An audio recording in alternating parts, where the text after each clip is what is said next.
Hello and welcome to today's video.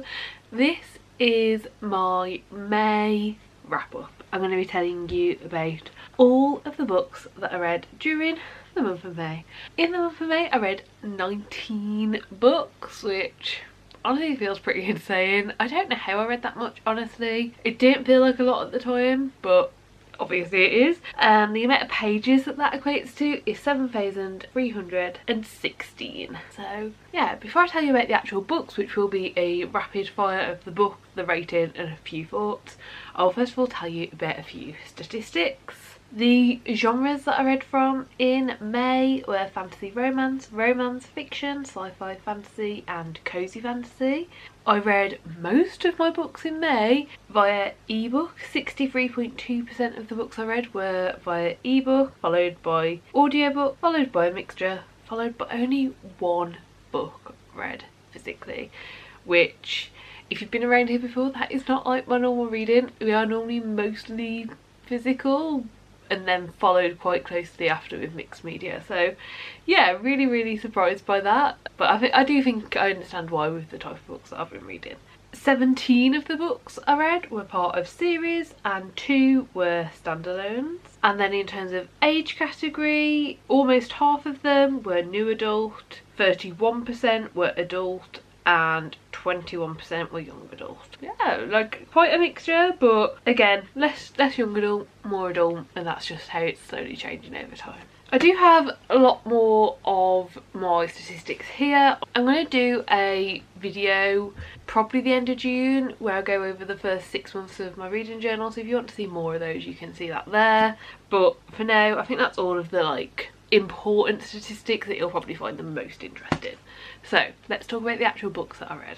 First of all, I was continuing on with the Zodiac Academy series. I did read quite a few of them last month. I will link that up above, so if you do want to see my April wrap up you can up there. But I started off with Shadow Princess. I gave this 4.5 stars. I really enjoyed it. This is book 4 in the series, so I really can't say a lot, but the plot was plotting, there was more going on, there was a lot of things going on, and it was just interesting. Like, I really enjoyed it, and that ending was great.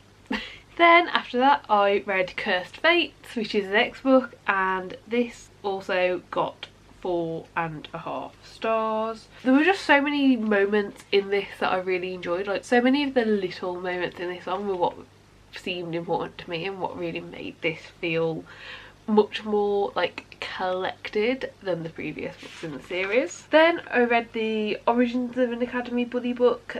I gave this 3 stars. It was fine. I thought it was going to concentrate on 5 characters and it only really concentrated on 2. It was interesting to see, it was interesting to know, but it really didn't add anything to the series for me, so it's just 3 stars. Then I read The Big ASS Party. This is mostly from Geraldine's point of view, which is a point of view we have not had before. It's not all from Geraldine, but a large proportion of it is, and I gave it 3.5 stars. It was so much fun. I can definitely see why this point of view was introduced in its own book, because if you've read any of the series, the way this character talks is also the way this character thinks, and it was a lot.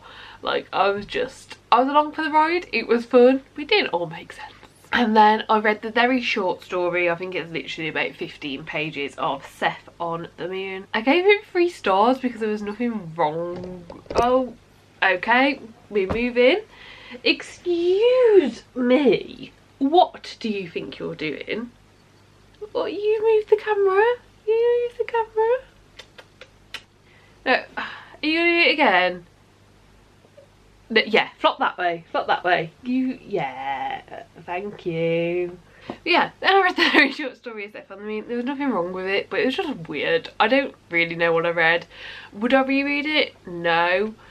But, like, it was funny, and it definitely helped see characters a bit more clearly. I think we'll go with that. Then my favourite in the series so far has been Fated Throne. This just had so much going on. There was honestly just an insane level of like stuff going on over this way, stuff going on over this way, stuff going on over this way. How do they tie together? Do they tie together? And it was very cute in a weird way.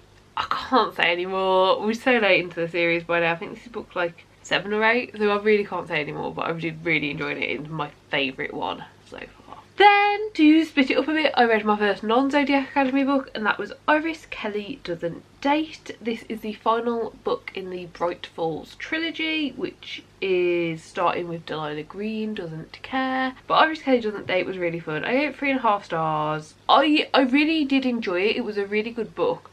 But unfortunately I just didn't enjoy it as much as the first 2 books in this series. It kind of felt like if the entire book had been concentrating on the relationship in this one, I would have probably enjoyed it as much. But I think because it was the last book in this trilogy, a lot of it focused on like just little snippets and little cutaways and little looks into what was going on with the characters we'd already seen in previous books. And I felt like it took away from the story. So yeah, it just wasn't quite as good, unfortunately. Then back to one more Zodiac Academy that I got to this month was The Awakening as Told by the Boys. I gave this 3.5 stars. It was interesting. There was not a lot of new content. Most of them come out of this one looking the exact same, but one of the characters that we're meant to like, and I'm just not liking it all, so like there's probably some bias here, but one of the characters came off looking even worse. Yeah, I don't know, to me it was a good addition, but it doesn't make sense how I was reading it. So I'm reading this series in publication order. I think if you'd have read this one sooner, then it might have had more of an impact and you might have learnt more through this book. But yeah, it was fine, it was fun. It wouldn't surprise me if in like the future, if people who like love this series and are rereading it, it wouldn't surprise me if this is tandem read with the first book, because I think that would make a lot more sense, but I'm not sure because I haven't done it. So yeah. Then we had a graphic novel. This was Everyone's an Alien When You're an Alien Too. Still not sure if you're meant to pronounce the B an alien or not, but we'll go with it. I gave it 4 stars. It was essentially just like a fun, interesting graphic novel that told you like a bunch of very simple lessons, but they were told in a cute way. I enjoyed it, I had fun with it. I'd recommend it, but I'd recommend it with like more information, whereas most graphic novels I read, I'd just be like, read this, it's amazing, you'll love it. Whereas I feel like this one, it's not like a broad recommendation. I think you have to be in the mood for it and you have to want the information as well, but I did really enjoy it. Then I read the latest book in the Murderbot diaries, and that is System Collapse. I ended up giving this 4.5 stars. I really enjoyed it. It was great. All of the Murderbot books are great. I felt that this one was quite interesting. I didn't know what was going on in the story for a long time. I was like, what's the actual plot here? Like, what's going on? I really was not sure. And as much as that, maybe if I'd have realised, maybe if it had been a bit clearer, maybe it would have got that 1/2 star. I don't think it would. I think realising that I didn't know what was going on really made it clear to me that the plot, I mean, it does matter in these books. There does need to be a plot, it does need to be good, but it's not what's drawing me to these books. It is 100% for me now. I think this is book 7, I think, in this series. It's 100% I'm coming back for the characters, and it made me realise like I don't need to read the synopsis when the next book is announced. I will just pre-order it, just buy it anyway, because I want the characters in these books, and that's what's really important to me. Again, it's book 7 in the series. I can't really tell you anything about it, but we see characters that we've seen in previous books, we see characters in different lights, and we see the repercussions of previous books as well, and dealing with what's happened. Like, this is the first one where it's really felt like previous books are affecting characters as well as affecting the plot, and I really enjoyed its take on it. It did it really well. Then I read Typh or Tyve. I'm not 100% sure how to pronounce that. I think it's Tyve, but I think I listened to the audiobook and I'm pretty sure it's pronounced Typh, but like I'm sure it's Tyve. I'm not sure, but I read Tyve by Holly Black. This is the first book in the Modern fairy tales trilogy, I think it is, and I gave it 3 stars, and it was a solid 3 stars. Like, it was a good book. I think if I'd have read it when it came out, if I'd have read it when I was the target audience, I would have loved it, but I still really liked it. There were very interesting characters I'd like to see more from. Like, I will definitely continue on at least with the next book in the series. There was developments, there were things that happened that I was not expecting. I think for me, the main problem is I've read the Cruel Prince series and then I've gone back into Holly Black's backlist, and this just doesn't have the same level as the Cruel Prince. That feels like the wrong way to say it, but essentially the best way I can describe it is like the atmosphere, the vibes, the surroundings in the Cruel Prince when I was reading that series felt so 3D. Like, I could imagine it, I could see it, I was there. Whereas this, it wasn't really described a lot and it felt very 2D. Like, I wasn't able to imagine it as well, and I'm someone that always imagines things quite well, so I don't think it's bad, but I think it's definitely just kind of the author has improved, and because I've read more recent books before this one, it doesn't feel as good, but I still really enjoyed the story. Then I read Powerful and I gave it 3 stars. This was really disappointing. I just didn't see the point. Like, yeah, it was cute. The 2 main characters that we see in this is one that was a side character in Powerless and a new character. Their relationship that they were forming was cute to see, it was nice to see, but this takes place at the same time as Powerless. I don't think that you could read this before Powerless. And in fact, I think if you did it, it'd ruin like the final reveal in Powerless. But the final reveal in Powerless is the same as the final reveal in this. So like, there was no tension, there was no anything. Like, all the way through the book you knew where it was heading, you knew what was going to happen. Yeah, like the way it was written was as if it wanted to have a big emotional impact on you, but there was no emotional impact because you knew what was going to happen the whole time because of the previous book. One, again, that I think maybe tandem read it with the first one. Like, I don't know if anyone's organised it so the chapters line up correctly online. Someone might have done that. I know it's been done for other books. I'd honestly, I'd say if you want to read this one, I think that might be the best way to go, because to me it'd make more sense if these characters chapters were just added to book 1. Honestly, like, I think it would have been better if that was the case. Then I had a reread and I reread The Crown of Oaths and Curses. This was a 5 star still, even on a reread.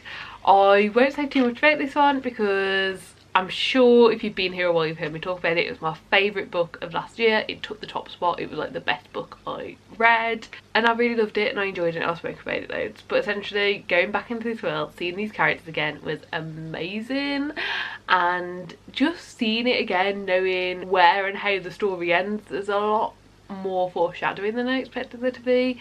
There's so many things going on, there's so much to do, so much to see. And yeah, I reread this because book 2 was coming out and I'm glad I reread it. I had a lot of theories at the end. I wrote my theories in my reading journal. I'm just reading them and I'm not sure if any of them. Okay, so I think that one was true, that one was true. The third one wasn't true and it was really disappointing, like, because it wasn't a proper, you know, theory or anything. It was just like, this will happen, like, this is a natural progression of what's happening here. And it didn't.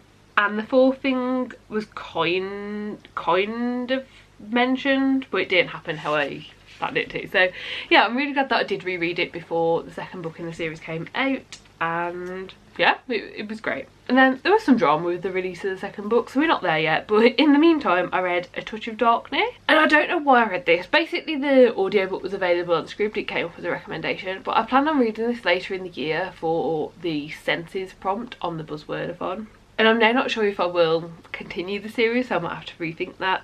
I don't know, I gave it 3 stars. It was fun and an easy read. The characters didn't feel like the mythological characters they're meant to be based on. It felt like perhaps these characters should have just been made their own and like had the backstory and, you know, got to know them, but it felt like it very heavily relied on you already having a base knowledge of these characters from the Greek myths, but then they weren't made to be like the Greek myths. I don't know. I didn't love it, honestly. Yeah, I didn't love it. Like, it was fine. Nothing about it was wrong. I thought it was going to be amazing, so it was disappointing. Then I read The Throne of Honour and Blood. This is book 2 in the Mortal Fate series, and I've given it 5 stars. I'm going to read it again this year. Later in the year I'm going to sit down and read it again. It might not get 5 stars. There's no way that I couldn't give the ending 5 stars. The ending was amazing. I loved it, and there were definitely things about this book that I loved. But even though it's 5 stars, it doesn't feel the same as book 1. And I don't know if it is 5 stars, but it's just like not an all-time favourite, whereas book 1 is. Or if maybe I've been a bit too generous. I don't know. Obviously I can't talk much about it, but essentially the things that I liked were to do with the main 2 characters. But it felt like that was all we really concentrated on. Like, there was other stuff going on, but it just wasn't to the same level. It wasn't to the same detail. It didn't make me feel like there was all this stuff going on in the background like I did in book 1. And then there was a lot of errors.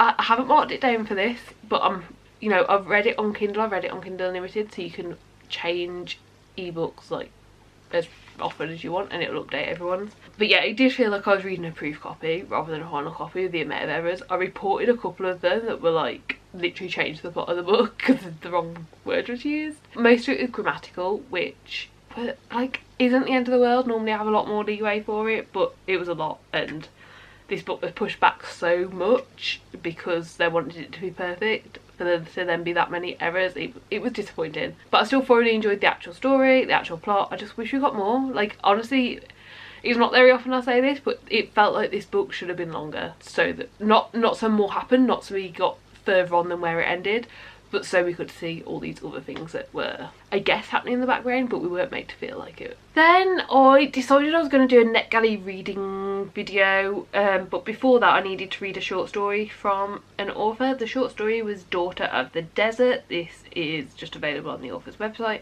and I gave it 4 stars. It was really good. It was really interesting.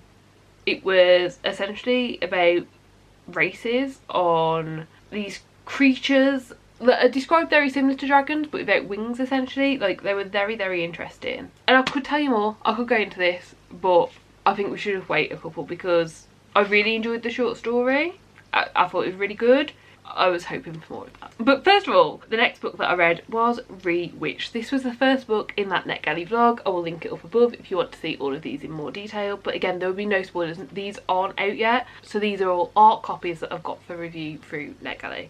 Rewitched I gave 4.5 stars. It's amazing. I 100% recommend it if you want like a fantasy, a contemporary fantasy, cozy fantasy, witchy. If you want all those vibes, I would definitely recommend it. It comes out in September and I had a great time. I will update my Goodreads review of it once it is out in September with my spoilery thoughts. So my Goodreads is always in the description box. If you want to know my spoilery thoughts, that will be updated in September. But for now, all I can say is it was absolutely amazing and I really recommend it. Then I read Queen of Shifting Sands, which is the main novel that I'd read the short story for, and I gave it 3 stars. It was so completely different to the short story. There was nothing wrong with it, but nothing blew me away, and it was meant to be a new adult fantasy romance, and it read like a young adult fantasy. It was a decent time, but it's so different to the short story that to the point that the short story didn't really make sense as to why it was there. Both of the main characters at the start of the book were interesting, but they didn't really show much growth,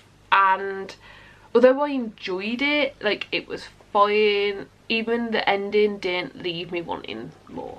So yeah, like, it was a solid 3 stars. It was fine. Like, it was fine. Yeah, I hate 3 stars because I never have much to say about them because it's just like, I enjoyed it, but it wasn't anything special. Then the final book of the month, I read a book on Kindle Unlimited. This was actually for a r/fantasy book club for the bingo board this year. One of the ways to get hard mode on the book club square is to read it in the correct month and take part in the discussion. So I found one that was on Kindle Unlimited whilst I've got Kindle Unlimited, which I don't have every month. I only have it a couple of months of the year, like when there's quite a lot I want to read on there. So I was like, right, let's go for it. It was called Forged by Magic and I gave it 2.5 stars. It was fine, it was cute, it was fun and easy to read, but so much of it was about the relationship in this, but the relationship didn't feel believable, unfortunately. I liked that we got both perspectives. I liked both our main characters, and like, I liked both their personalities. I could see their personalities working together, but it was done so quick and so like jarring that I just couldn't believe it. It really went from like 0 to 100 really quickly. And then the actual plot part of this one, it felt like there was lots of build up, when we got there, and then rather than the actual thing that we'd been leading to the whole book taking place, it was just like a fizzle out. And it was disappointing. I did not love the plot part, so yeah, unfortunately a bit of a disappointing one to end the month on, but that was my final read of the month. So yeah, that was a very quick, hopefully not too quick, overview of all 19 books that I read during the month of May. I am trying to come up with ways to change up the monthly wrap-ups because I'm reading a lot more books than I used to. When I used to only read like 8 books a month, this was super easy to do. I could sit down and talk about 8 books, and even if I spent 3-4 minutes on each, it wasn't a big deal. But I feel like I need to do this quickly now because of the amount of books. I feel like there's got to be a better way. So if you have any suggestions of ways that you'd like to see me do my monthly wrap-ups, any fun ideas, any gamified ideas, literally anything, let me know in the comments down below, because I'm really looking into that and wanting to change this up a bit for the months that I read considerably more. So yeah, that is the end of the video. Those are all the books that I read. Let me know how your reading month of May went in the comments down below. Give the video a like if you liked it, subscribe down below if you'd like to see more content like this, and hopefully I'll see you next time. Bye.